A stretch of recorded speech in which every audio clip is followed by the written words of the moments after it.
How to chop samples up in Logic Pro. Let's get to work. Jimmy, make music.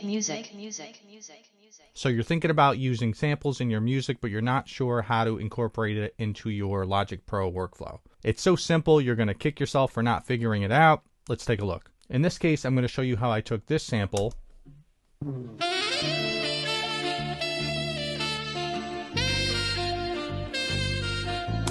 and chopped it up to make this remix.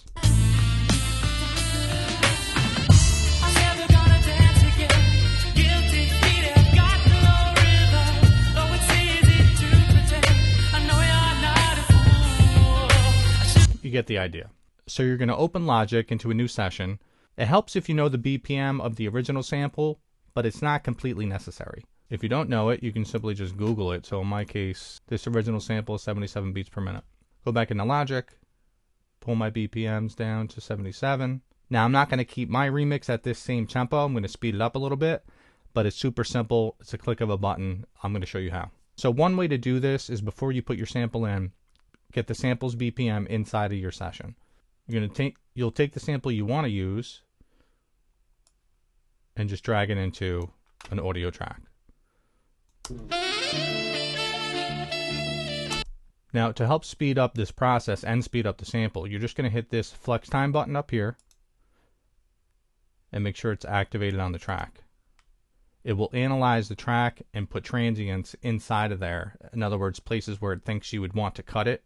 And it also helps the computer know where to time stretch the clip. So now that I have flex time on, the transients are set inside of the clip. I can change that BPM to whatever I want, and everything will flex to keep it in time. So this is the original. But I want mine to be at 90.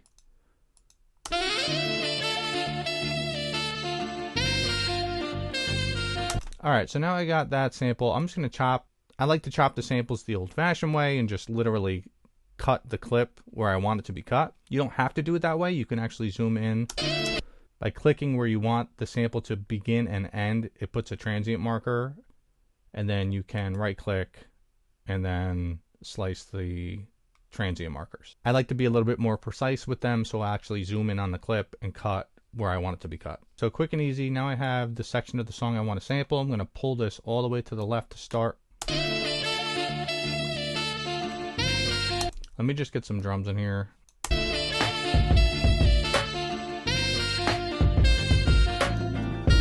all a little off, but that's okay. I'm going to chop this sample up to make it be on beat. So here's the magic moment, guys. You're going to take the clip that you want to chop and pull it down into the left.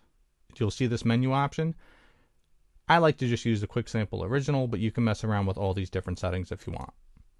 Now I have the sample in this quick sampler, and I can old school speed it up, and now I can just manipulate it how I want. Kind of funky and not really what I'm looking for. I want that old-fashioned boom bat type of chop. Once you have this quick sampler open, you can mess with all these different parameters. In my case, I don't really need a lot of this stuff. I kind of have a vision in mind where I want the sample to go, and I just want to put sections of the track on the keyboard, or literally your keyboard. You can do it with these too, and be able to manipulate the sample how I want it. So what you do is go into slice, and you'll see it automatically put in all these transients, like all these markers. Sorry. And I don't want to do that. I want to put these transient markers where I need them and where I have the sample in my head going. So you're going to switch that with this setting. Right here in mode, you're going to switch that to manual. And now you can make the chops wherever you want. So I know where they're going to be. Here, here, here. All right, so now the chops of the sample are where I want them to be. That's this mic's in my way.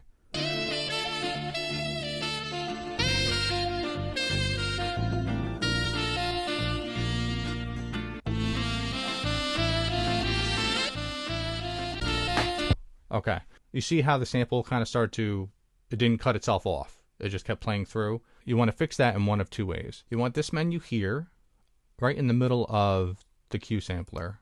Right now it's playing to the end. If you hit gate, it'll actually regulate where the sound will stop. That's one quick way. If you really want that quick chop, what you're going to do is go into this section here, change this to mono, Put your volume up. And now that's all you have to do. And now it's going to be straight regular chops. Alright, that's a little loud. And now the chops are set up and going to play how I want them to.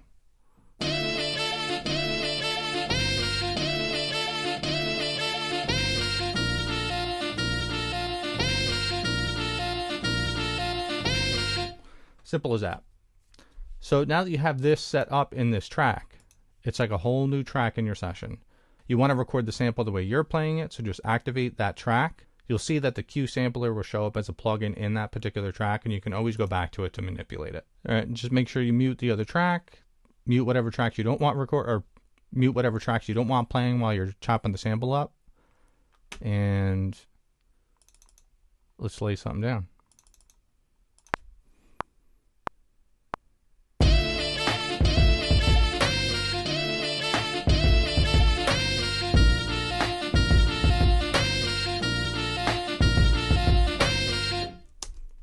Should be good to go.